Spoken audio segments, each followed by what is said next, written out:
Oi, pessoal! É muito bom ver todo mundo reunido aqui hoje para mais uma sessão da nossa terapia de grupo. A gente está junto nessa jornada buscando uma vida mais plena e saudável, não é mesmo? Mas de vez em quando a gente esbarra num murro invisível, uma armadilha tão silenciosa e traiçoeira que a maioria não percebe que caiu nela até ser tarde demais. Hoje, na nossa análise de estudo, a gente vai desvendar o que chamamos de grandiosidade. Vamos destrinchar esses conceitos a seguir, porque, sem brincadeira, entender isso é o grande divisor de águas para a nossa sobriedade e autodescoberta. Então vamos mergulhar direto nisso. Por que será que tanta gente tropeça justo quando a recuperação parece estar indo às mil maravilhas? A gente vê isso acontecer direto aqui na clínica. O paciente passa pelas primeiras semanas, o corpo desintoxica, a mente fica afiada, a pessoa já está até dando conselho para os novatos e aí, do nada, bum, recaída. O que rola nesse momento de excesso de confiança? O que puxa o tapete da gente quando tudo parecia tão sob controle? A resposta, quase sempre, está escondida lá no fundo do nosso próprio ego. Isso me lembra muito uma frase genial que o pessoal em recuperação costuma repetir. Os primeiros 35 anos da minha infância quase me mataram. Profundo, não acha? O ponto crucial aqui é que a grandiosidade nasce exatamente da nossa imaturidade. Freud tinha um conceito fantástico chamado Sua Majestade o Bebê. Imagina um bebezinho. Ele quer tudo para ontem, berra se não ganha o que quer, tem zero tolerância à frustração e se recusa a seguir regras. Muitos de nós, na dependência, nunca largamos esse trono infantil. A grandiosidade é basicamente essa criança fazendo birra, exigindo que o mundo gire em torno do próprio umbigo, sem aceitar a realidade de que a gente não controla o universo.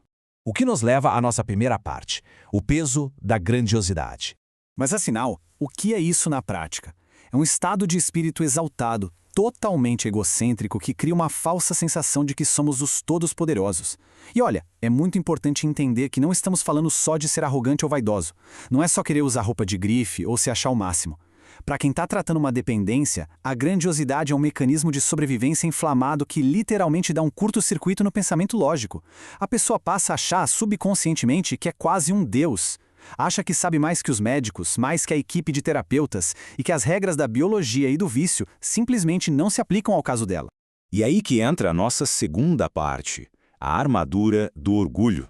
Pensa na grandiosidade exatamente como uma armadura de ferro, pesadíssima. Quando a pessoa chega aqui no tratamento, machucada e cheia de medo, a primeira reação é vestir essa armadura. Isso gera aquela ilusão, eu não sou como essa galera triste aqui da roda, eu sou mais inteligente, eu dou conta disso sozinho. Mas o que essa armadura faz de verdade? Ela te isola dos colegas, afasta quem tenta ajudar profissionalmente e, nossa, cansa demais. A gente gasta tanta, mas tanta energia mental tentando provar uma superioridade falsa que não sobra absolutamente nada de energia para focar na verdadeira cura.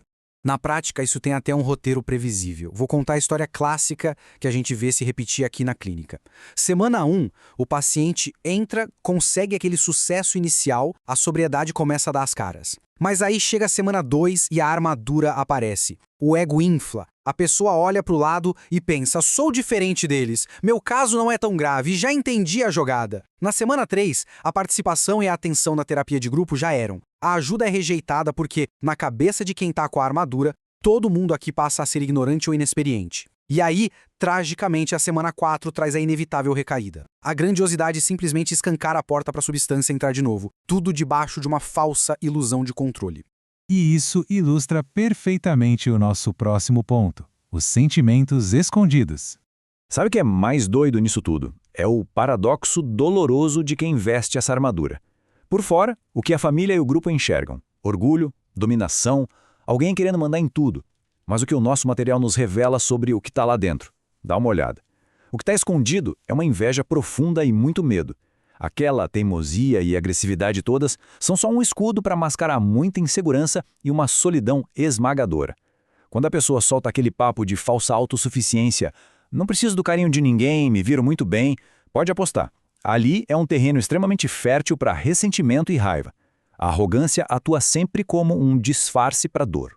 O nosso dia a dia aqui na clínica mostra escancaradamente as defesas que essa grandiosidade usa contra a recuperação.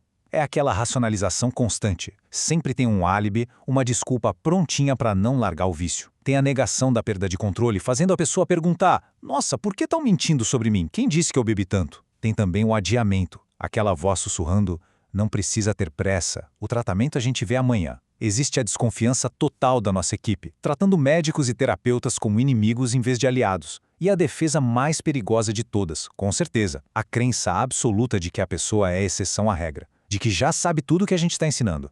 Isso nos leva ao ponto 4, o bloqueio dos 12 passos. E aí eu jogo essa reflexão pesada pra gente. Como é que um ego, que no fundo se acha Deus, vai conseguir aceitar um poder superior? A resposta é simples: não vai. É logicamente e emocionalmente impossível. Os programas de recuperação, como os 12 passos, exigem da gente uma postura de humildade. Eles pedem para a gente olhar para fora e pedir socorro. Mas se o ego inflado dita que a pessoa é onipotente, pedir ajuda externa parece não apenas inútil, parece uma verdadeira ofensa ao próprio orgulho. Por isso a grandiosidade age como um muro de concreto contra a base da recuperação. Primeiro, ela gera aquela recusa teimosa em admitir a impotência sobre a substância. O pensamento é: eu controlo a bebida, ela não me controla. Segundo, rola uma negação de qualquer insanidade nas próprias escolhas. O adicto jura de pé junto que o comportamento destrutivo dele faz total sentido lógico. E terceiro, isso cria uma incapacidade paralisante de entregar à vida um cuidado maior, seja o apoio do grupo, dos terapeutas ou de um poder superior. A mente, trancafiada na grandiosidade, simplesmente apaga a realidade à sua volta. Chegamos então à virada de chave da nossa sessão. O momento de passar do problema para a solução. Submissão versus rendição. Pessoal, prestem muita atenção nesse detalhe, porque é ele que define o sucesso do tratamento. A grandiosidade até permite que a pessoa se submeta, mas ela odeia a verdadeira rendição. E o que é submissão na prática? É aquele paciente que senta no fundo da sala de braços cruzados, assiste às palestras calado, faz os testes e concorda com tudo só para a família parar de cobrar ou para o chefe não demitir. É um teatrinho temporário, cheio de ressentimento. A armadura pesada continua lá, intacta. É só um escape estratégico. Por outro lado, a rendição. A rendição é o ato de tirar essa armadura de vez. É a aceitação ativa, humilde e genuína da realidade. É olhar para o grupo e falar do fundo do peito: eu não consigo fazer isso sozinho. As minhas próprias ideias me trouxeram para o fundo do poço e eu preciso desesperadamente de ajuda. Essa sim é a quebra real do ego. E é isso que constrói a fundação do nosso sexto e último ponto: o caminho da humildade. Mas precisamos ser muito realistas sobre a manutenção de tudo isso a longo prazo. O nosso material traz um aviso vital: o ego inflado nunca morre. A grandiosidade não é completamente destruída numa tacada só. Ela apenas dá uma desinchada quando a gente para de tentar resolver a vida na marra. Mas ela fica ali, nas profundezas da mente, só aguardando pacientemente aquele momento de distração ou aquela complacência gostosa do dia a dia para voltar com tudo. É por isso que viver um dia de cada vez no modo automático não adianta. A vigilância e a humildade diárias são vitais para não deixar esse balão inflar de novo. Então, a gente fecha a nossa reflexão de hoje com uma pergunta que tem que ficar martelando na nossa cabeça. Nós estamos dispostos a tirar essa armadura hoje e praticar a verdadeira rendição? E não estou falando da submissão passiva para agradar os outros. Estou falando da rendição humilde à nossa realidade diária. A grandiosidade até que é uma zona de conforto no curto prazo, mas no longo prazo ela é fatal. A humildade pode assustar muito no começo e dar aquele frio na barriga, mas com certeza é o único caminho para uma vida livre e verdadeira. Refletir sobre qual parte da vida ainda está vestindo a armadura é o nosso grande desafio todo santo dia. Vamos continuar esse baita trabalho de cura juntos, de mente e coração abertos. Valeu demais pela atenção de todo mundo hoje.